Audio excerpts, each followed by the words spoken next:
Hello guys, Lizardmen bringing you another Total War Warhammer replay with commentary. For today's battle we have a Vampire Counts replay against Lizardmen. I know 3 Lizardmen games in a row. That happens. Anyways, yeah. I have played against some Lizardmen as Vampire Counts, and there are some boxing builds that's not fun at all. So yeah, my build is kind of kitted out to be useful against that, but overall I think it's really good against Lizardmen nonetheless. So my army is being led by Blood Dragon Vampire Lord, and my opponent's army is being led by this Slan Mage Priest of Fire here, and yeah, with his trusty Scar veteran friend. So let's just jump into the army composition, and I'll talk about my picks and why did I pick them. So my front line, I have 4 units of zombies, really good for bogging down infantry and cav and range, so everything. You just want them to take the hits if possible. I have 3 skeleton warriors on the flank, 2 on this side, 1 on this side. I have 2 skeleton spearmen as well, anti-large, nothing special there. And yeah, the main I don't know, attraction, main focus of my army are these 4 graveguard here. These guys are really good against Lizardmen. They beat the Saurus, and they can do really well against the Temple Guard. I'm not sure if they beat them or not, but they have high armor, high melee defense, and they don't break, anti-infantry. So yeah, I think they lose in the long run, but they're gonna hold for a really long time for your goon squad, which is for me is the Blood Dragon Lord, Vampire Lord, and this Terrorgeist here. I also brought the Mortis engine as well. It has regen, it has terror and fear, and yeah, the Mortis engine effect, which is really good here, as you'll see in a minute. And as I said, I have a Terrorgeist, and for my Vampire Lord I have Heart Piercing, Helm of Discord, Sword of Anti-Heroes, Raise Dead, Van Hell's Dance Macabre, and Invocation of Nehek here.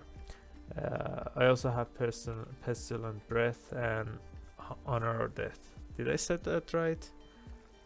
Pestilential Breath, interesting. So yeah, and yeah, let's just jump into the Lizardman army here, and let's see what he brought. For his front line, he has 4 units of skin cohorts with throwing javelins, 1, 2, 3, 4 units of skin cohorts, and a unit of red crested skinks, the cohort of Sotek on the right flank. He has also 2 units of feral Segadons, who are really good against infantry. And for I think that's it, right? Yeah. For his lords and heroes, he has brought the Scar veteran on Cold One with just cold blooded, and for his caster, the Slan Mage Priest of Fire with Banishment, the Shield of Old One, Burning Head, and Fireball here. He also has Greater Arcane Conduit, Kindle Flame, and Cold Blooded. So yeah, that's for the army composition. Let's just start a fight, and as we get close, I'm gonna talk about what I learned from playing some Vampire Counts here. So the whole shtick of Vampire Counts is that your infantry is gonna hold while your important units try to goon some high priority units on the enemy side. Right now, as I see that my opponent has a really wide army here, my Mortis engine is going to the my right flank, and these 2 flying monsters are going after the feral Segadons, as they don't have any support here. So I'm just gonna charge down, and let's see the damage here. Terrorgeist going in first, poisoning and doing some armor piercing damage. The Dragon Lord also joins. They're doing good amount of damage. And I summon the zombies here. I want to bug down my opponent, and I was aware of my opponent's Scar veteran who was going to charge the Terrorgeist or Vampire Lord here. On the right flank, my Mortis engine is into combat now. The skeleton warriors and zombies are getting into fights. And yeah, now I'm just gonna use my breath on this Scar veteran. The first part was did miss, but overall the Terror Shriek did really well there. My opponent is casting a Burning Head, a beautiful one, destroying these poor Stersmen who are weak to fire, as they have weakness to fire, and the Kindle Flame just roasts them up. But I was able to do a good amount of damage to Scar veteran. My opponent's Slan Mage Priest is without any support here, which is not good. Maybe he should have brought, I don't know, Temple Guard or some anti-large dinos. Now I'm just gonna go after him before his Saurus warriors get there. I think one of these guys would have been enough, but I want to get rid of them fast, as he has a lot of dangerous spells here. So right flank is my victory. Because of the Mortis engine, I was able to kill some skinks there, and overall, yeah, that's really good. I charge into the back of the Saurus warriors here as well. But the left flank is my loss. I didn't have enough Graveguard to support that flank, so my opponent's Regiment of Renowned Red Crested Skinks and the Skink Orcs were able to win that front. Now I'm gonna cast a Breath. I think I cast a Shriek on the Slan Priest here. I'm gonna summon a unit of zombies here, as my two important units are getting bogged down, and yeah, they're gonna take a lot of damage.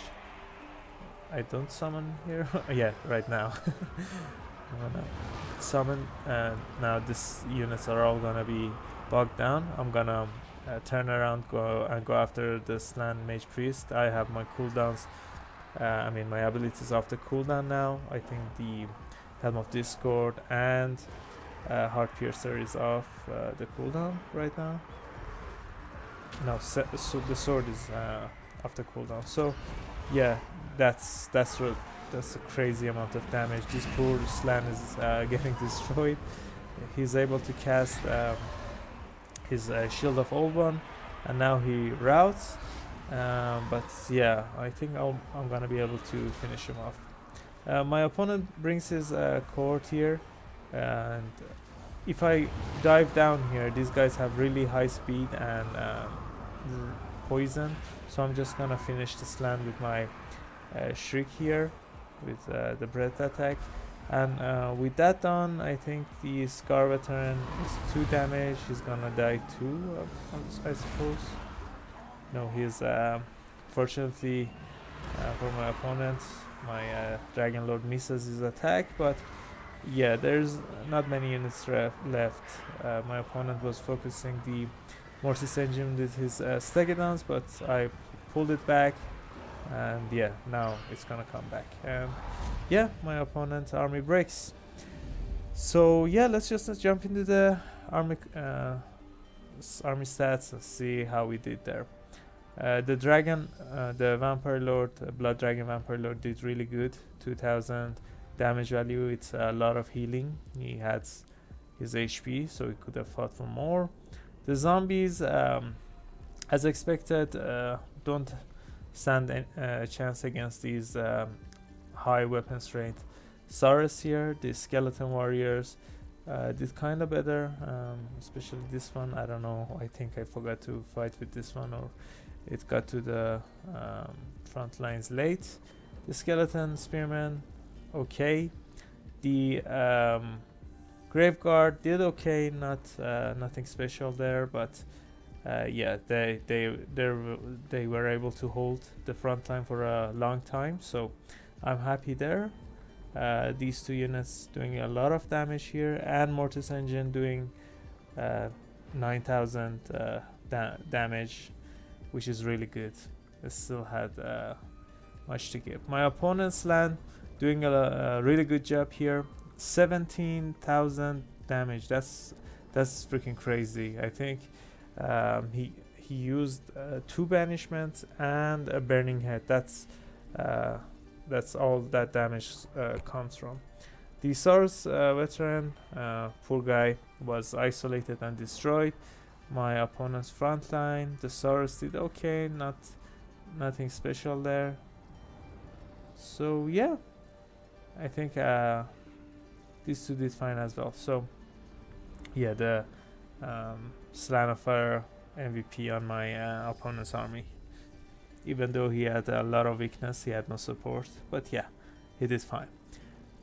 So yeah, the reason I picked this army is because even against Temple Guard, these guys would hold, and you need a Mortis Engine to fight off the what's the name of the Temple Guard, because in the long run they're gonna beat the poor Grave Guards there. And yeah, in one of my matches, my opponent brought 3 large units, 1 laser dino, the range Bastiladon. He had Mazdamundi on his Slack, his Stegadon, and there was another Stegadon. I don't know if it was ancient or not, but yeah, there was a box, 3 anti-infantry dinos, and a lot of Temple Guard and Saurus spear with shield. So yeah, I think you really need a Mortis Engine to be able to break that box and be able to win in a long run. Otherwise, the Slans Stegadon and Bastiladons are just gonna trample these guys, and you won't have enough time to isolate and kill them. So yeah, that's it for this battle, guys. I hope you enjoyed it. If you did, I would really appreciate it if you leave a like and subscribe. It would help me and my channel grow. I upload videos daily, and stay tuned for that as well. I have a Discord server as well. If you guys want to chat or hang out, just click the link in the description of this video. And yeah, hope to see you guys soon. Bye.